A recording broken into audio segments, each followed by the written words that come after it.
So I'm from Montgomery. Neither of my parents are really musical. I think both of my grandmothers play piano, but that's about it. I've always loved performing, and my parents have always been so supportive and encouraging of that. And so I started off as like a dancer, ADT, just loved performing, singing, whatever growing up. And my parents always were like, maybe you should be in piano lessons. So I took piano lessons. My mom really encouraged me to songwrite. So that's kind of where I started doing that. But my parents were never really musical since when it came to anything else like that. Some musical inspirations for me. I definitely grew up loving Taylor Swift a lot. I admire her songwriting so much. I think anyone in the music scene can say that she is an incredible songwriter, regardless if they love her musical style or not.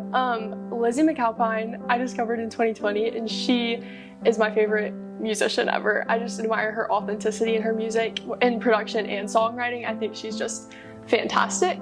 But yeah, those are definitely two people that I really look up to a lot when it comes to music. When I was younger, honestly, like, I don't even remember. That's kind of bad. Like, I don't really remember.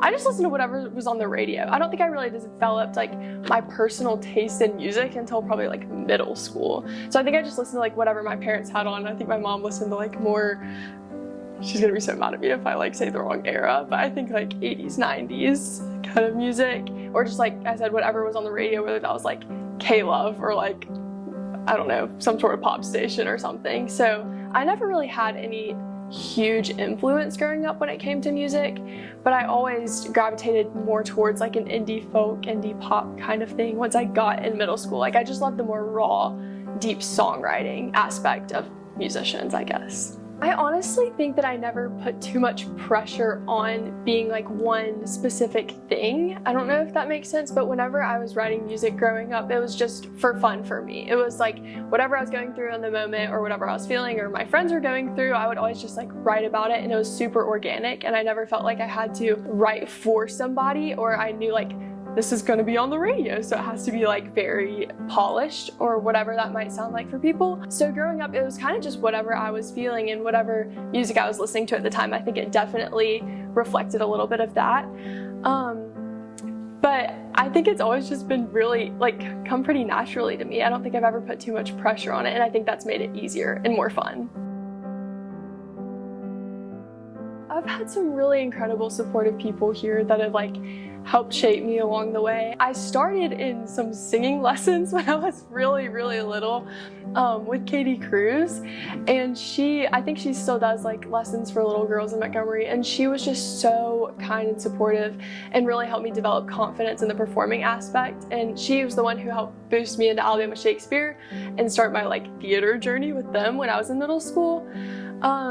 But there's a lot of great Montgomery people that have influenced my journey along the way, even if that's like in a small scale or on a larger scale, which has been so fun. And I haven't even touched on DIW people, but there's been some DIW people that have definitely helped character build along the way too. I know so many awesome musicians in Montgomery right now. I feel like, for some reason, I feel like the music world's really stirring in Montgomery of people my age. My producer Noah is from Montgomery, and he's going to Berkeley and Boston next year for music production, and he is just so incredibly talented and definitely helped give me that extra like push I needed when it came to making my own music, because I didn't know anything about production when I started with him, and he's taught me like pretty much everything I knew before this summer, which was so fun. And there's so many of my friends that are making incredible stuff coming out of Montgomery, so I think that'll be really, really sweet and really cool to see some of us actually take it seriously and go far with it. Writing music, I've definitely been doing my whole life, like ever since I can remember. I actually know the first song I ever wrote, and I don't remember how old I was, but my friends know it. Like it was kind of iconic at the time. I was probably 6. And like I said, my mom really encouraged me to songwrite when I was younger, and I think that she always just knew that I loved that creative performance aspect, and she was like, well, why don't you make your own stuff? So she put me in piano lessons, and that's when I started exploring with that more.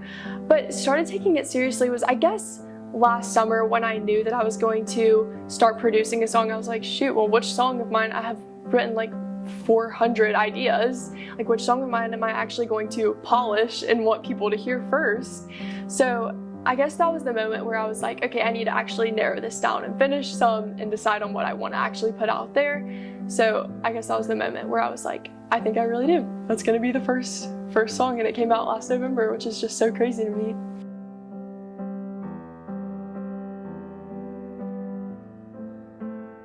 Honestly, just do it. Like, no one's gonna do it for you, so you just have to take the initiative, because no one's gonna care about it as much as you do at first. So you have to just put it out there. My dad always told me, you already have no in your back pocket, so if you don't do something, you'll never know what the answer was gonna be. Because if you do something and they say no, then you're in the same place you would have been in if you wouldn't have tried it. So I think that was really motivating for me when it came to the summer in Nashville and the internship. I just sat in my room and emailed probably 30 recording studios, and I was like, hey, can I work for you this summer? Can I intern, whatever? And I may have gotten 3 responses, but one of those responses ended up being a yes. So I think the best thing you can do for yourself is just trust in the Lord and just do it.